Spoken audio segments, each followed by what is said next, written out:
Welcome back to the channel, everyone. So in this video we have another tech house track breakdown. So this one's kind of in the vibe of Nathan Cole, so kind of has a dubby atmospheric rolling sound.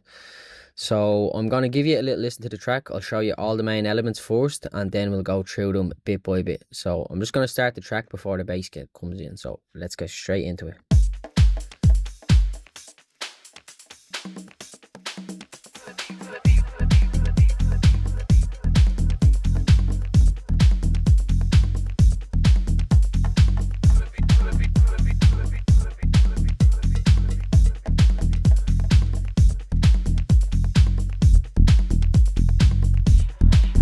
2 bass lines. I'm going to stick with the first one now, it's just a little bit tighter.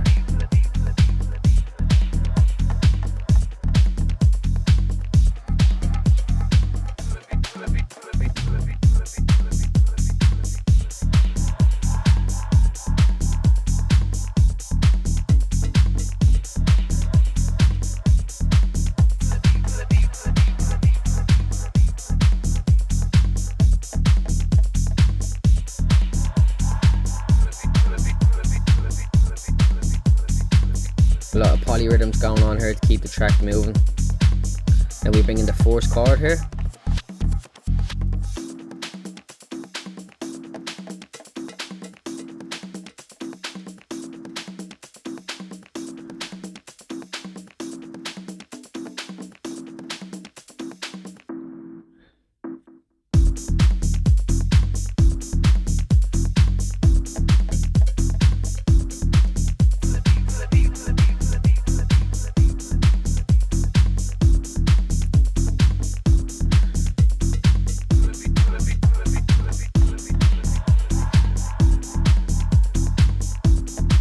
Remove some of the parallel compression on this, make it a little bit more subtle. We have our fourth acid line now.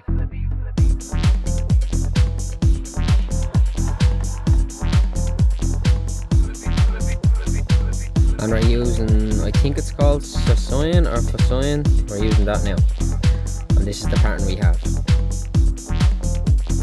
We'll probably automate the cut off a little bit before we finish the track. We have another acid line that comes in that has a little bit of automation. You hear it now?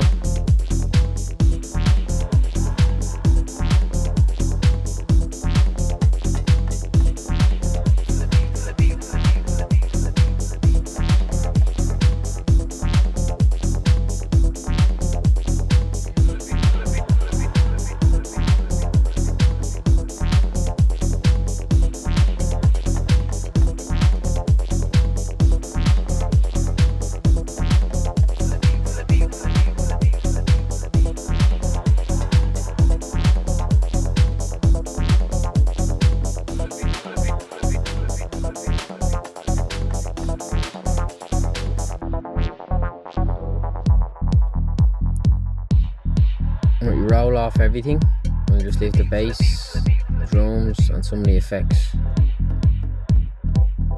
Maybe a little chord coming in.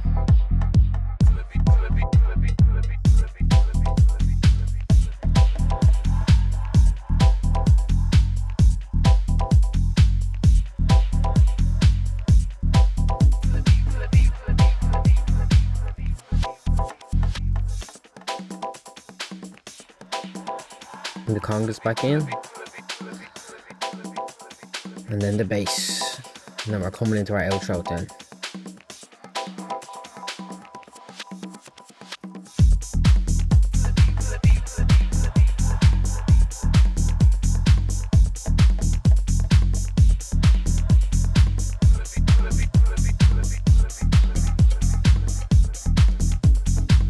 And then the last chord again for the last 8 bars before the outro.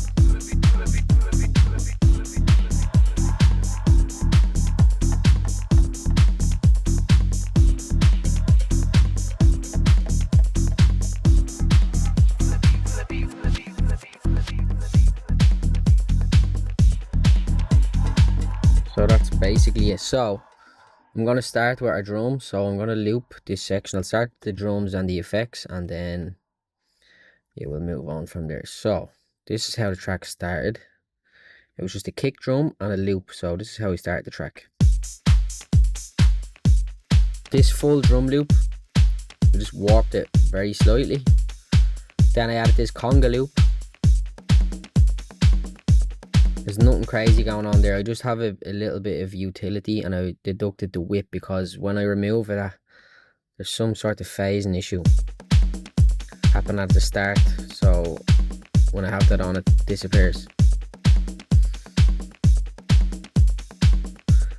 Then we add this 808 drum rack. That's just an Ableton 808 core kit, and this is the pattern I have. Just very simple hi-hat and clap. Hold on. That just gives it more punch, cut through the rest of the track. And then we have these congas and other percussion sounds in here. So these are all running in polyrhythms, as I always do in a lot of my tracks. Yeah, one's panned left, one's panned right, just to give it a little bit more movement. So we have this tiny space on. It's like a small reverb to give things a little bit more depth. And then I have this delay. So I have the delay on time mode instead of sync mode. And it's set to 327 milliseconds with 69% feedback and 50% dry wet. And on the other channel, I have the delay similar, but just I've changed the parameters slightly, just so it's not exactly the same throughout the track. So you hear them together like that.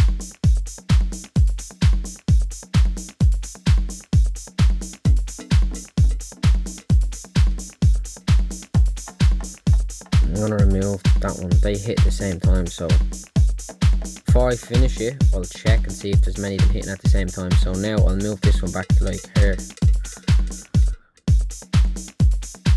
These are close enough as well, so I might do the same with that one.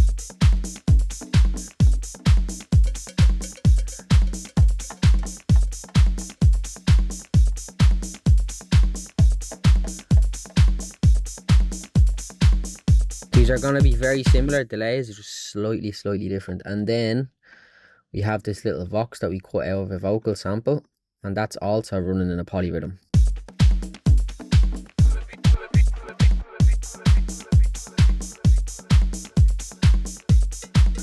And the delay we have on this is an echo, and we have it set to 16th. So if you hit this little menu, set it to 16th, that'll give you an old school style echo.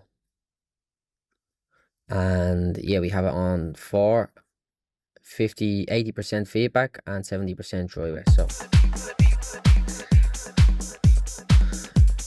So these ones are a little bit higher pitched, and then we have the same again here but in a lower pitch, and it gives it a nice atmospheric sound, kind of a spacey vibe with same delay, but we also have some auto panning going on here, just to keep it moving side to side, fill out the space a little bit. Same with their percussion. So they're all the effects and drums. And now we have the bass.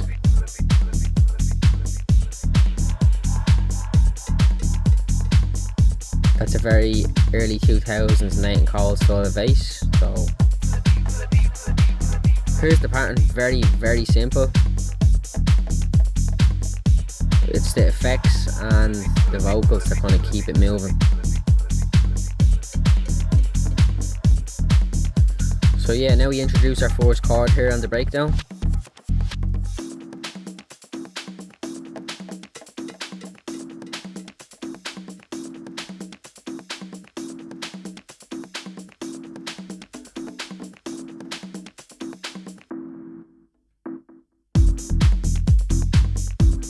A little moment of silence before the bass and drums come back in here.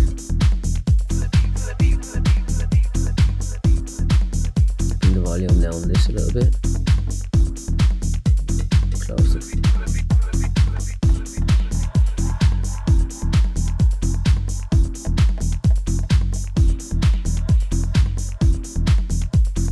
Right, now we have our first acid line that comes in.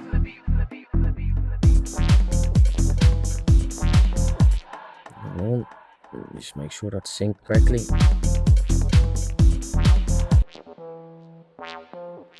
There's a lot of reverb I don't want on that. Let me get rid of that.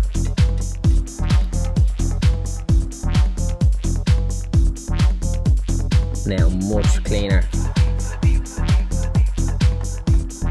That was taking up a lot of space without even noticing. Only when you soloed it you really noticed the space it was taking up. That could have been a problem. Now we have our next acid line coming in. We'll also probably open and close the filter and do a little bit of automation on this one. But we have some going on the second one that's more of a lead sound. You can see it here. Filter slightly opening with a little curve. Just give you that little bit of tension.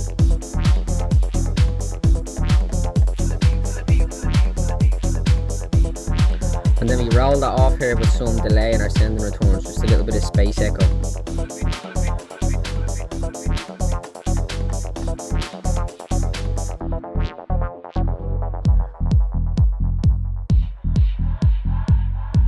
You just let the bass and the kick drum play alone. Introduce that force loop again. And a chord.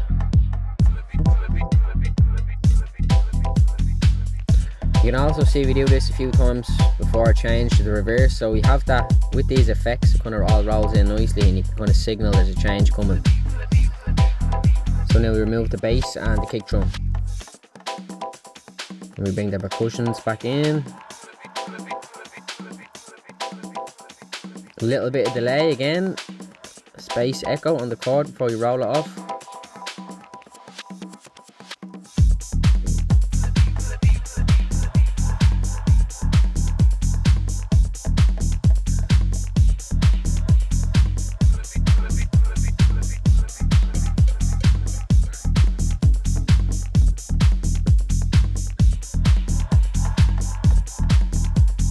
Yeah, so these are all the main elements, but what kind of keeps the track moving and helps the final process of adding effects and stuff is these polyrhythms of the congas and the vocal atmospheric effects. They just keep the whole track moving the whole time without me having to do much.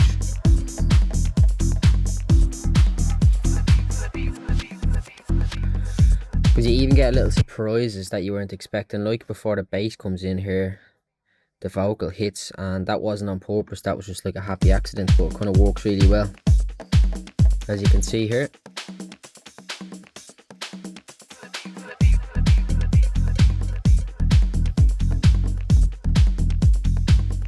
It saves a lot of effort at the end of the track. So yeah, that's all the main elements of the track. If you can like, comment, subscribe, tell me what you want to see in future videos. Thanks for watching.